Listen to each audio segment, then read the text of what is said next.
lalapitan ng mga insekto. Kakainin yung presko na slice mo na parte ng kanyang seed pieces. So yan, parang hindi yan lalapitan ng mga insekto. Kailangan mo i-treat ng chemicals. Ngayon, parang madali yung paglabas ng kanyang gamot, yung kanyang root system. So kailangan mo rin na applyan ng anaa. Kilala ba ninyo itong anaa? Yung tinatawag na alpha-naphthalene acetic acid. Yan ang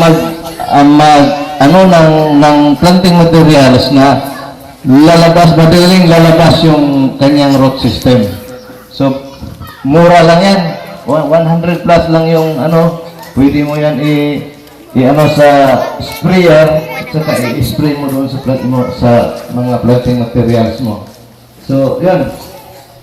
After mga 3 weeks, 2 weeks, lalabas na yun. Bubuhay na yung planting materials mo. Mag-sprout na yung kanyang mga mata. No? So, yan.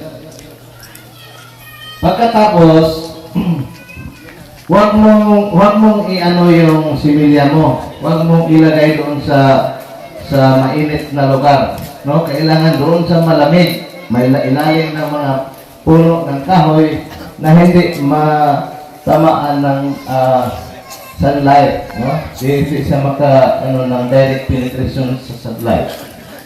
Okay. So, pagkatapos, mas maganda yung itanim mo kaagad yun. Yung similya. Okay. So, pangalawa, itong tinatawag na suckers. Saha.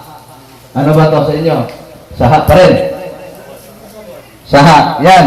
Pag gumamit kayo ng saha, huwag kayong gumamit ng ganyan yung tinatawag na sword sucker. Yung sword sucker ay yung nasa baba. Yung parang na wala pa ang kanyang dahon madibilog. Huwag kayong gumamit ng ganyan kasi madali yang mamatay. Hindi yan tutubo. Kung maggamit kayo ng saha o suckers, yung tinatawag na palma or yung sagasa, no? Yung tumubo na lumayo na sa mother plant, na? Yung lumayo na sa mother plant kasi mayroon na yan, naka-establish na yan ng sariling root system niya. Yun ang kunin ninyo at saka itanim doon sa area ninyo for expansion. Okay. Next. Ito naman tissue culture, ito ang pangatlo na klase na itatanim sa baka. Ito ay galing sa laboratorio, no? Doon ito pinatubo sa laboratorio bago ito tumubo na